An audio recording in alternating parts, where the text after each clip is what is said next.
Comenzamos. Nuevamente, bienvenidas y bienvenidos. Es para el sello Debate de Penguin Random House esta instancia realmente un momento de muchísima emoción y muchísimo orgullo, porque esta es una de las recompensas que tiene trabajar en el mundo editorial, poder acompañar un proyecto como este, un proyecto que contribuye a formar cultura, a formar identidad, a hablar de quiénes somos.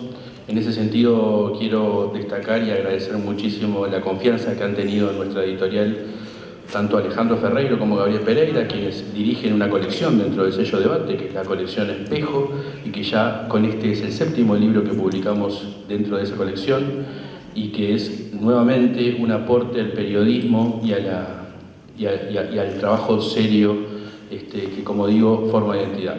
Este libro, hoy hubo un rebote impresionante en España, en Argentina, nos llegaron mail por todos lados, y el comentario es el que todos nos imaginamos. Solo en un país como Uruguay puede existir un libro así. Eso es lo que dice todo el mundo, eso es lo que piensa todo el mundo, es la forma como nos ven, y creo que también es la forma como nosotros nos tenemos que ver. Sí, porque esto fue así, hubo 6 reuniones en la editorial, café de por medio, acá hemos visto algunas fotos, donde Pepe y Julio María, junto con Gabriel y con Alejandro, estuvieron conversando, grabando, hablando de muchos temas, y el resultado es este libro que nos orgullece muchísimo. Así que, sin más, le doy la palabra a Alejandro y la bienvenida a todos ustedes.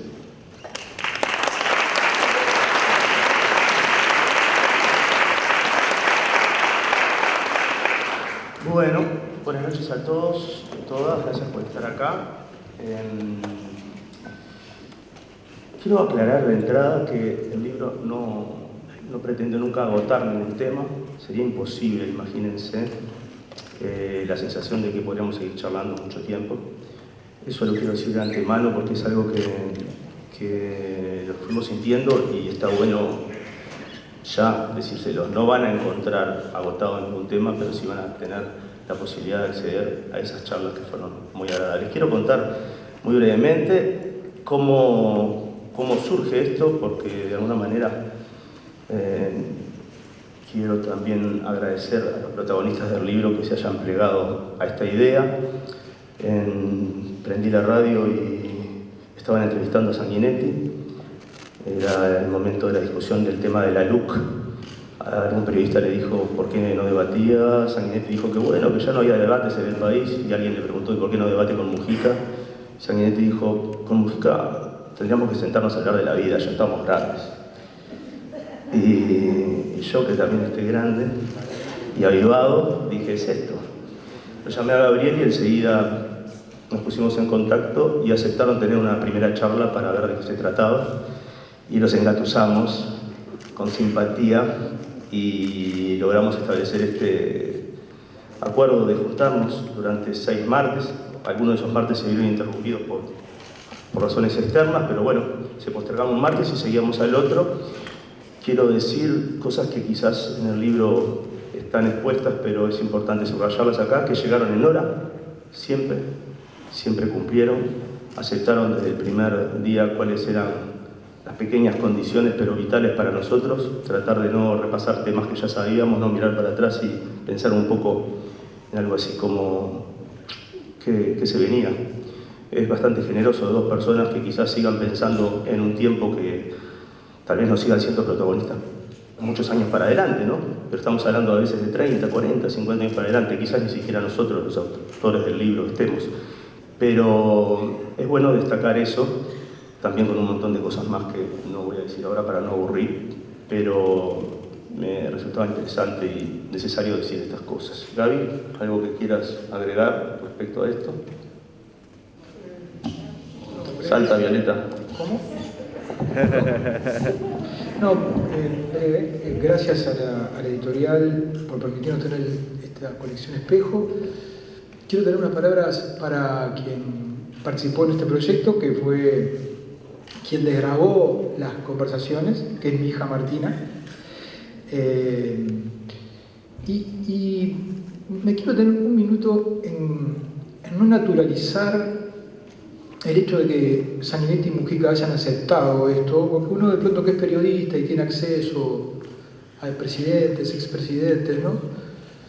La verdad que ver a su edad, sabiendo que esto le va a generar críticas de gente de sus partidos, ir todos los martes a las 6 de la tarde, puntual, con el frío que hacía en pleno invierno, habla de una generosidad, de una humildad, de una comprensión de lo que realmente le estábamos proponiendo, que era un gesto, en un momento en el que el país se desliza en una pendiente quizá no muy vertical, pero sí constante, de falta de respeto, de falta de tolerancia, de falta de empatía con el otro, de recorte de las libertades, que se hayan juntado,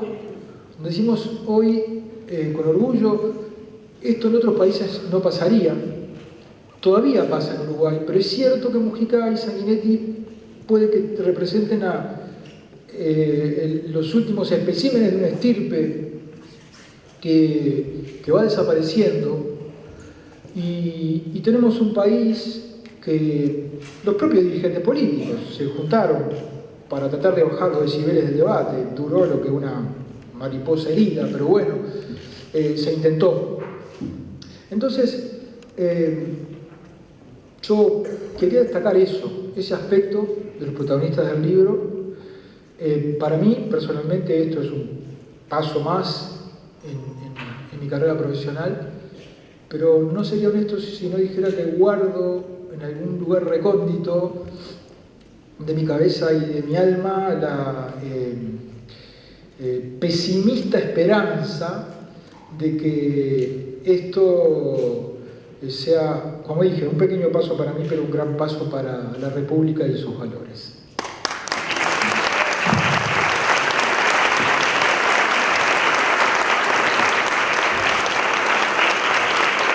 Ahora cuente la verdad, doctor. Cuente la verdad toda de cómo pasó en las reuniones. Ante todo hay que agradecerles a los periodistas por la iniciativa y por el hermoso título que pusieron, que nosotros no sabíamos el título, ¿no? Y esto, El Horizonte, es un título sugerente y esperanzador. El Señor nos felicita a todos. Agradezco a la intendenta que nos acoge acá, en su casa. Es la casa de todos. La casa de, bueno, pero ella es la anfitriona. Y con la puerta de Liberty atrás nos sentimos de algún modo transportados. De modo que, sobre todo, las primeras palabras tienen que ser para reconocimiento para ustedes, de reconocimiento para ustedes por haber tenido esta iniciativa y provocar este libro, que más que nada creo que es un gesto, que más que nada es un acto simbólico, que más que nada es o pretende ser, de algún modo, como fue nuestra despedida del Senado, una expresión de republicanismo, de gente que en su tiempo estuvo muy enfrentada, luego menos, y ahora somos colegas amistosos. De modo que yo me siento muy bien, pensando en que se está haciendo una contribución a la convivencia, una contribución a la vida republicana, a como gente que tenemos historias distintas, pensamientos distintos en tantas cosas, sin embargo, podemos realmente sentirnos bajo el mismo techo, bajo el mismo ámbito y conversar con amabilidad y con libertad.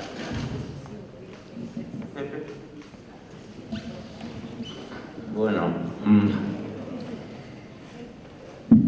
en realidad, un día me llamaron telefónicamente, por medio del periodista, me planteó la idea, me sorprendió. Le dije, bueno, ¿por qué? Porque era consciente que valía la pena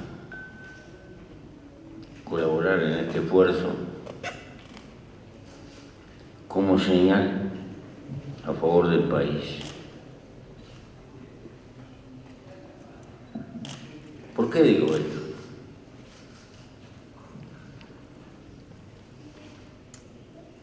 El último gobierno del Frente, cuando mi querido compañero estaba enfermo, Tabaré, Lucía tuvo que ir a la última reunión del Mercosur en una ciudad brasilera y estaba Macri, que había perdido las elecciones, triste, acurrucado como lechuza de panteón.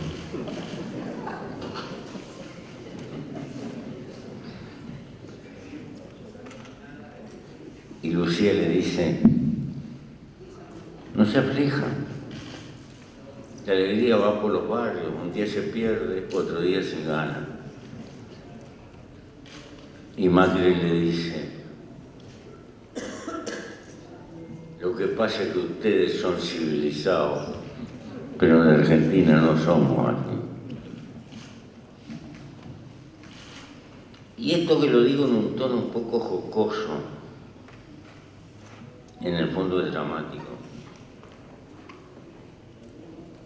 Es dramático porque en los últimos años, por toda América Latina, yo no sé si es consecuencia de la civilización digital, se ha recurrido, se ha sustituido la bonomía, el chiste, la broma, que siempre existieron en el debate político por el insulto, por la agresión, que crea un caudal de subjetivismo que contribuye a cerrar las puertas a posteriori. Diferencias ha habido, hay y las seguirá habiendo, y creo que las sociedades modernas, por su complejidad, cada vez las van a tener más. Pero ¿cómo es posible la convivencia en una sociedad si el sistema político pierde el mínimo respeto de cultivar un nosotros por encima de las diferencias? Y esta fue la intención, porque en el fondo este libro es una conversación de boliche de dos veteranos, que muchas cosas pueden ser antípodas, pero que no se agreden, se respetan. Y pueden intercambiar, en algunas cosas pueden concordar en la perspectiva de cómo lo ven. Y soy viejo. Y recuerdo perfectamente un viejo compañero que hace muchos años se fue de este mundo, que decía: si vivimos discutiendo nuestras diferencias y nunca discutimos los puntos que estamos cercanos, cada vez vamos a estar más lejos.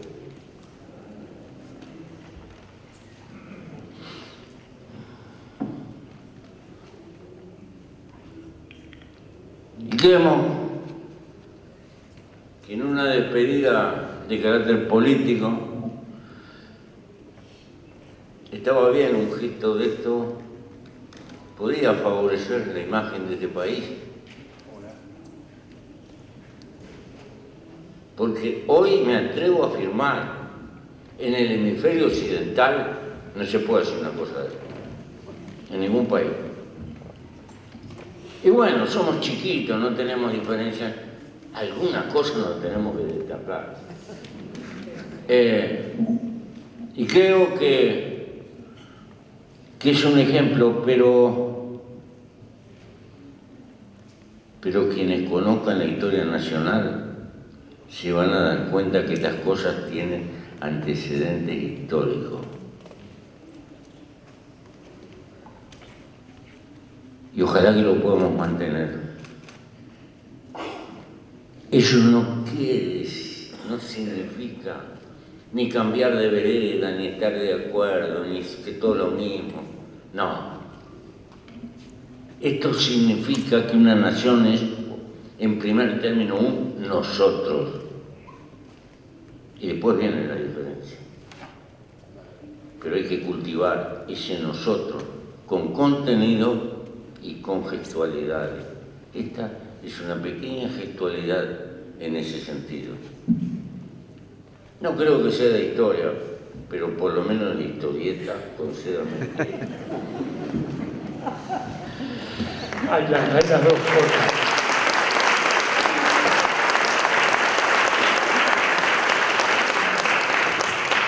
Hay las dos cosas, Pepe. Está claro que no imagino a Obama y Trump juntos. Que ni siquiera fue la transmisión de mando, ¿no? Entonces, creo que sí, la ejemplaridad del acto se la tenemos que agradecer a los periodistas. Y acá tenemos un tema muy desafiante. Por un lado, ese patrimonio histórico, que es verdad, nuestro país tuvo un siglo XIX enormemente confrontado. Hasta 1904 nuestras diferencias se dirimieron en los campos de batalla. Siempre en nombre de la misma Constitución, siempre en nombre del mismo sentimiento patriótico que nos inspiraba a unos y a otros. Pero siempre, al final de cada contienda, hubo, como en el 51, un sin vencidos ni vencedores. Aunque hubiera vencido, ya había vencedores. Pero bajo ese manto siempre se buscó la concordia cívica con la cual se fue desarrollando y construyendo el país. Hasta que el siglo XX nos mostró ya un país con instituciones de otro tipo, con un progreso social, con un desarrollo social que nos fue singularizando incuestionablemente. Y que hoy todavía, por suerte, nos sigue singularizando, como dice Pepe. Pero hoy esto tiene una dimensión distinta, porque en todo el mundo democrático, que parecía que después de la caída del muro de Berlín ya no había más debates sobre la construcción democrática, sobre la economía de mercado, sobre la sociedad liberal, en fin, sin embargo nos encontramos con un mundo enormemente perplejo. Por supuesto con episodios sorprendentes que nos hacen caminar sobre la improvisación, porque una pandemia no estaba en la agenda de nadie y una guerra europea tampoco. Pero aparte de esas dos circunstancias que pueden ser coyunturales, había ya un proceso de debilitamiento de los partidos. Y no solo en nuestra América Latina. La gran construcción italiana de la democracia cristiana y del socialismo italiano, que fueron el famoso miracolo italiano, del neoliberalismo, Cinecittà, de todo aquello, ¿dónde está? ¿No? Estamos con la señora Meloni. Bueno, ojalá la señora Meloni nos salga mejor de lo que alguna gente esperaba. Vamos a Francia, ¿dónde están los bolites y los socialistas? No están, ¿no?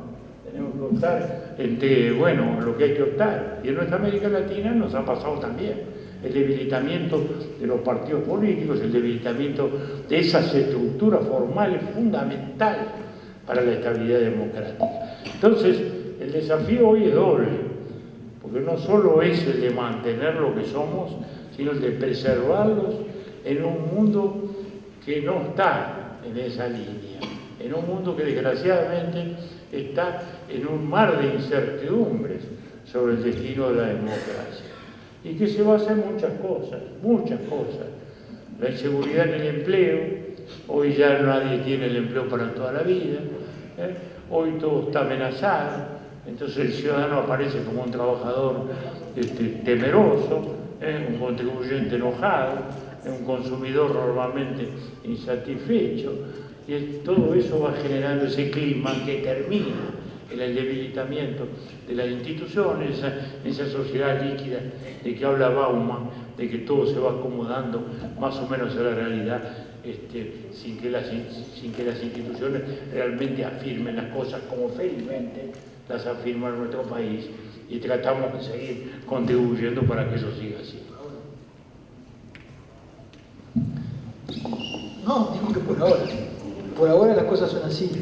Usted siempre es escéptico, Gabriel, y yo soy un optimista.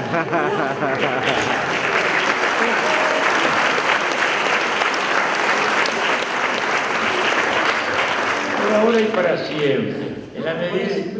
Sí, bueno, pero en la medida que reguemos la planta. Lo que tenemos que saber... No, lo que tenemos que saber es que la plantita hay que regarla todos los días. Si nos olvidamos de eso, sí. Pero por eso estamos, para recordar que la plantita democrática, que es bastante frágil, hay que regarla todos los días. Y en eso estamos.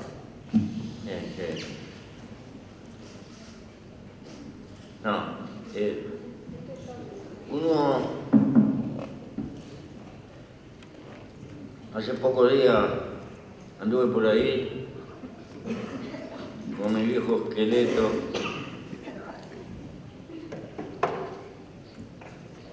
Hay una deuda social colosal en América Latina. Nosotros somos parte de esta América Latina. Tenemos que tener conciencia de eso. Tenemos una formidable deuda social.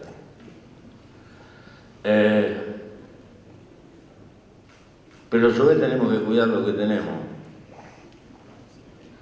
Tenemos que cuidar las relaciones humanas. No se le puede imponer a un pueblo que viva 30, 40, 50 años de sacrificio.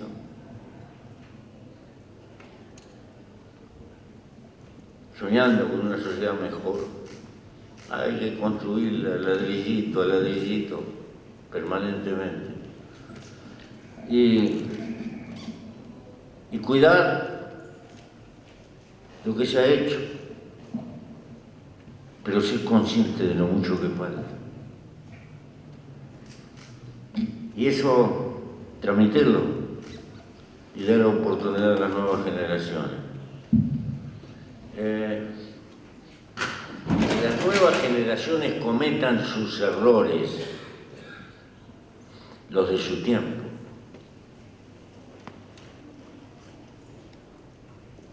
Pero que aprendan de los nuestros para no volver a incurrir. Hay que ser novedosos en la aventura de los errores, porque la vida va hacia adelante. Y seguro se murió en la sopa. Hay que lucharlo y comprometerse. Por ahora no hemos podido inventar una mejor cosa que los partidos políticos, que las corrientes políticas, expresiones colectivas de voluntades que se aunan. Tal vez la humanidad del futuro encuentre otras herramientas. Pero quisiera que el futuro de las nuevas generaciones no se olvide y con los nuevos instrumentos construyan mejores cosas que las nuestras. Por lo demás, mi agradecimiento a todos. Señora Intendente, gracias por estar acá.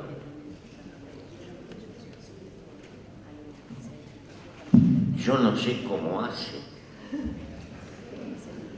para conservarse tan buena moza con la tarea que tiene. No sé cómo hace. Solamente las mujeres tienen ese arte. ¡Qué barbaridad! Mira cómo estamos nosotros. Lo dice nosotros, habla por ti. Yo hablé por usted, Pepe, yo me siento bárbaro.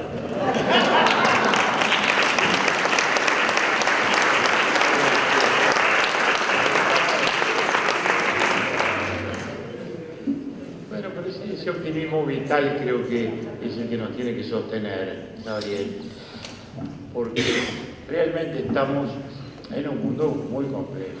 O sea, conservar lo nuestro no es fácil, porque hay cosas inesperadas, como decimos. Fíjese, la pandemia. ¿Quién podía esperar una pandemia? Lo que produjo la pandemia, que nos desnudó ante todo la brutal insolidaridad del mundo.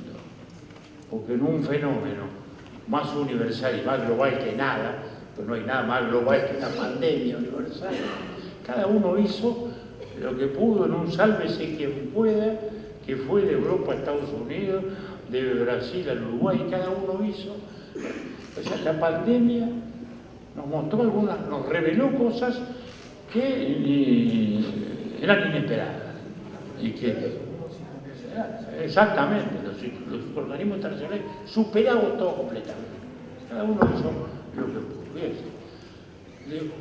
De nuevo, la centralidad del Estado, tan discutido en los últimos años, pero cada vez que hay una crisis todo el mundo mira al Estado.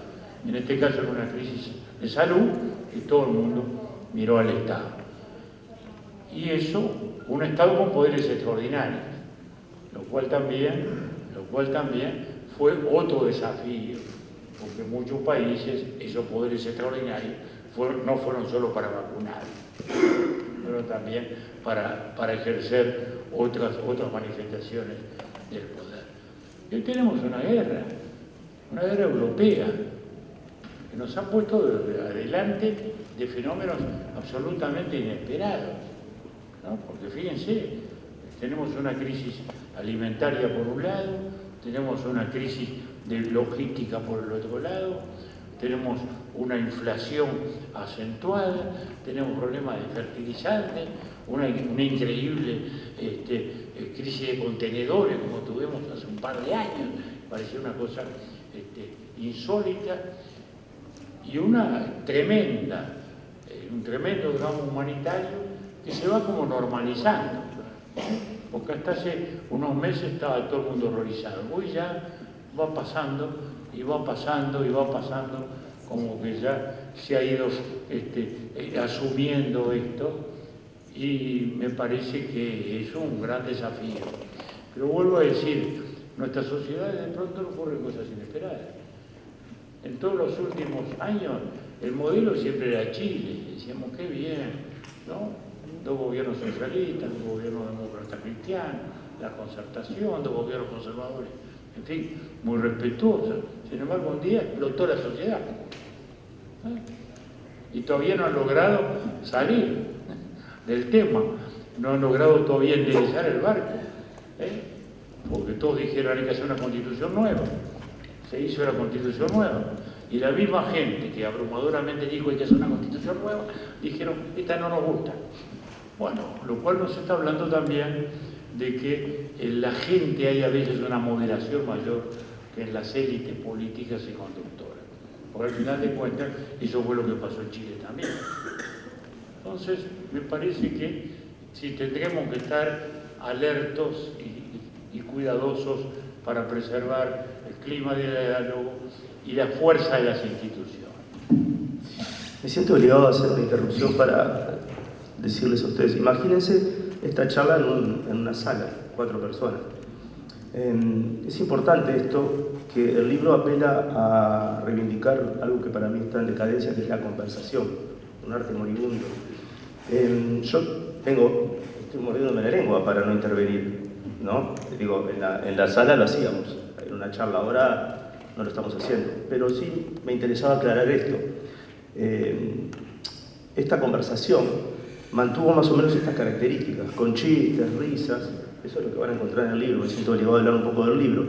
Y sobre todo algo que es muy interesante de la conversación, que una verdadera conversación implica que uno tiene que estar dispuesto a salir de la conversación distinto a como entró. Esto no quiere decir que tenga que cambiar todas sus opiniones, incluso puede fortalecer sus opiniones, pero posteriormente a haber conversado. Y conversar básicamente se trata de escuchar al otro. Quiero dar fe y testimonio de que eso estuvo presente siempre y puedo decir que yo salí transformado, aunque conocía el pensamiento de ellos, aunque conocía más a Sanguinetti porque durante un tiempo hice periodismo político, gracias a eso conocí a Gabriel, nos hicimos amigos compitiendo y compartiendo habitación en hoteles para abaratar costos. Y está buenísimo eso, darse cuenta que la diversidad es lo que mantiene a la vida en funcionamiento y no significa que las cosas tengan que llegar a un punto de acuerdo necesariamente. Sencillamente convivir en un mismo espacio y ver qué pasa entre las vibraciones de esas cosas que no siempre se mueven igual. Y en ese sentido, quizás sea un poco atrevido preguntarles si después de esta conversación aprendieron algo nuevo, uno del otro. De nosotros muchas cosas, pero uno del otro, si aprendieron algo o descubrieron algo. Compromiso. Cada día que amanece se aprende algo. Vivir es aprender. Y yo tengo que usar imágenes del campo para decir esto. Soy un viejo medio chiflado, admiro la naturaleza. Me paso horas mirando los pájaros, los teros, la batalla de las hormigas. Hay gente que dice, en el campo hay silencio, el campo es un conventillo. Lo que pasa es que hay que tener ojos para verlo. Y ese conventillo enseña permanentemente. Nada es por casualidad, todo tiene finalidades. Y uno siente, lo siente en los huesos que la vida se le está yendo y cada vez ama más la vida. Vaya contradicción que tenemos las cosas vivas y los humanos.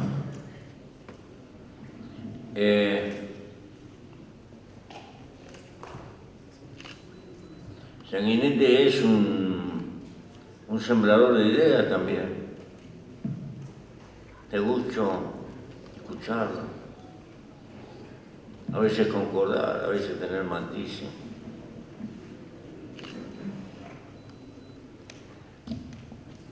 Ayuda a hablar con uno mismo. Ese es el otro personaje que se ha perdido. Yo tengo que confesar que tengo ese culto de la misantropía, porque pasé muchos años sin poder leer ni hablar, en soledad, y tuve que refugiarme en el que tenía dentro para mantenerme vivo. Y he seguido así. Ando por el campo, haciendo cosas del campo, lidiando con los boñatos, sacándole yuyo al maíz. Pero mi cabeza anda lucubrando, dando vueltas por ahí. Me salen pelotazos de vez en cuando.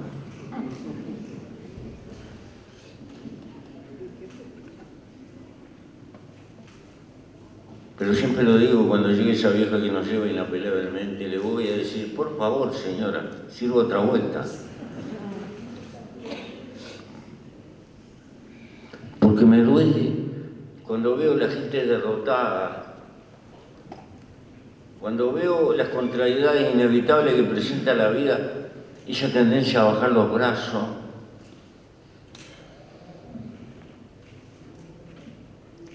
Y no darse cuenta que la única manera de triunfar en la vida es levantarse y volver a empezar cada vez que uno cae. Porque el final está laudado por la naturaleza. Pero esa voluntad de arrancar cada vez que estamos golpeados y vivir con causa. Y bueno, es una forma de expresar el amor a la vida.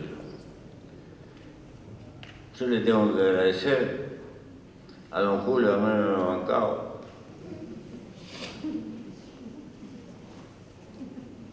Él también me va a tener que agradecer.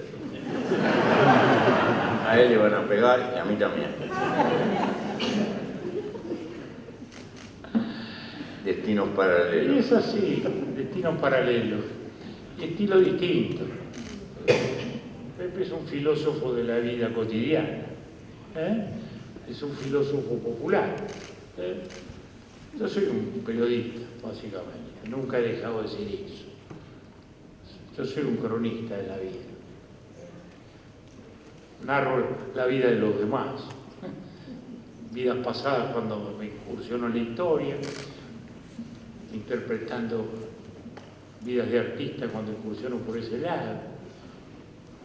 Transitamos desde veredas distintas, en definitiva, el mismo transcurrir de la vida. Y con esa misma determinación que nos hace levantar cada día y salir a hacer, a los 86 años, como tenemos, seguir estando y viviendo y tratando de contribuir. Y por eso incluso nos pusimos de acuerdo en una cosa que a mucha gente le llamó la atención, incluso a ustedes, y sobre todo a los que cultivan los estereotipos falsificadores. Y que fue cuando un día salió el nombre de Adam Smith. ¿No? Bueno, que parece ser el emblema de los neoliberales que inventaron que Adam Smith era un pensador del egoísmo individualista, ¿no? Cuando era un moralista, cuyo gran libro se llama Los sentimientos morales. Y después escribió La riqueza de las naciones, de esa misma óptica también. Y sorprendentemente, para mí fue una sorpresa, de que Pepe dijera, no, es un moralista, y vi que lo había leído, cosa que no me ha pasado con muchos que se invocan liberales y que nunca leyeron nada de Pepe. Como un humanista. Como muchos hablan de marxismo y nunca leyeron a Marx tampoco, ¿no? ¿Verdad? O sea que esto no es novedad. Es una desgracia de los grandes pensadores. Pero los grandes pensadores son los grandes pensadores, lo cual son los que te provocan eso. Pero digo, es interesante cómo de pronto, sorprendentemente, nos encontramos en un territorio aparentemente ideológico, pero que sin embargo nos aproximaba a través de la lectura de un grande de la libertad, como fue Adam Smith, que al revés de lo que dicen muchas vulgatas en las páginas, hay una página luminosa de Adam Smith en que dice: el Estado está para proteger a un hombre de las agresiones de otro hombre, para agradecer, para defender a la nación de las agresiones de otras naciones, y para hacer aquello que nunca haría un individuo ni un grupo de individuos, porque por razones económicas le resultaría imposible justificarlo, aunque sea beneficioso para la colectividad. Y se sabe de mí, y ahí nos encontramos.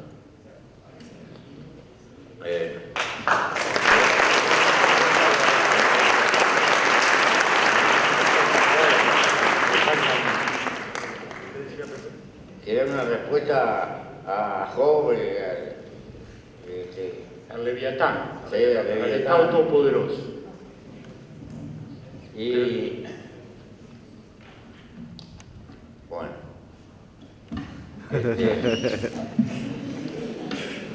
si entramos en eso, seguimos hasta mañana.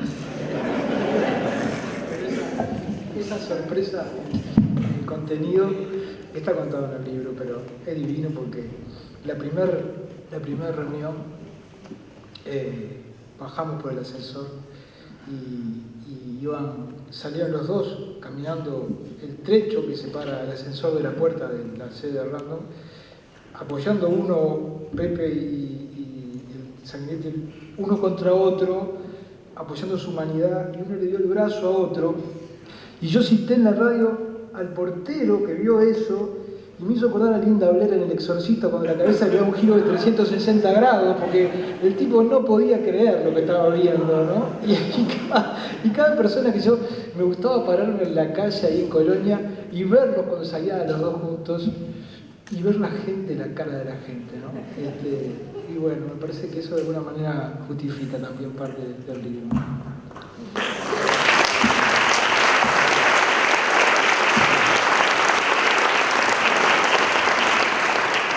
te va a contar que cuente todo. Porque un día dijeron, vamos a sacar la foto en la azotea. Nos llevaron a la azotea. A los dos. Llegamos allí, estaba la azotea cerrada. Salieron a buscar la llave, ¿no? Al rato apareció uno con una llave. Y le digo, ¿son ustedes? Digo, ¿tienen dos presidentes? Tenemos lo que somos, son dos presidentes, lo tienen aquí. Nos llevan a una azotea y no tenían ni la llave. Por suerte las fotos salieron bastante buenas.